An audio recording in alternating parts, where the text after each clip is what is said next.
Bonjour, cette vidéo a pour but de vous montrer comment enregistrer l'écran de votre tablette sans avoir à utiliser d'application de logiciel spécial.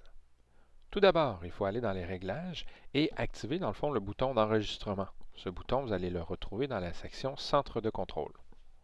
Vous sélectionnez Personnaliser les commandes et vous allez avoir un menu un peu spécial. C'est un peu embêtant, mais dans le fond, les poignées rouges indiquent qu'il faut retirer. Par exemple, le minuteur, on peut le retirer en appuyant sur la poignée rouge. Et les poignées vertes indiquent que l'on peut ajouter un élément. Dans ce cas-ci, je veux ajouter l'élément enregistrement d'écran en appuyant sur la poignée verte qui devient rouge. Bon, cassez-vous pas trop la tête avec les couleurs. Ce qui est important, c'est que le centre de contrôle se retrouve en haut à droite de votre iPad si celui-ci est à jour. En glissant votre doigt, vous allez faire apparaître le centre de contrôle ainsi que toutes les commandes.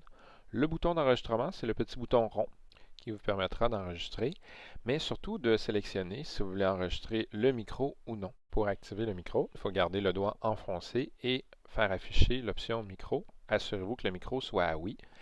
Vous pouvez ensuite démarrer l'enregistrement.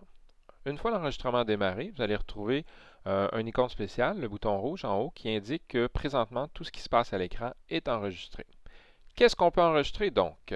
À partir de là, je vous encourage à utiliser une application dans laquelle vous êtes habitué. Par exemple, ici, Notability. Notability fonctionne très bien là, pour pouvoir ajouter des annotations, pour pouvoir enregistrer l'écran. Si vous avez en plus un crayon de type Apple Pencil, vous pourriez l'utiliser pour faire facilement des capsules vidéo. Donc ici, j'ai utilisé Notability, mais en fait, n'importe quelle application pourrait faire l'affaire. Un autre exemple, c'est toutes les applications de la suite Office, donc Microsoft Word, Microsoft PowerPoint. Chacune de ces applications, dis-je, comporte dans le fond un menu qu'on appelle un menu de dessin.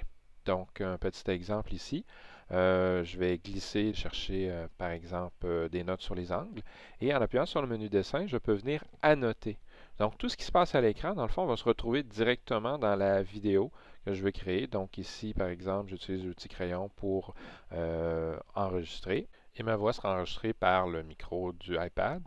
Ou je peux utiliser aussi des écouteurs avec un micro intégré, ce qui serait encore mieux. Une fois que j'ai terminé, j'appuie sur le bouton rouge et j'indique tout simplement que je veux arrêter l'enregistrement. Dans ce cas-ci, une fois l'enregistrement arrêté, il y aura une sauvegarde directement dans les photos, donc ce qu'on appelle la pellicule, l'endroit où toutes vos images et vos photos se retrouvent.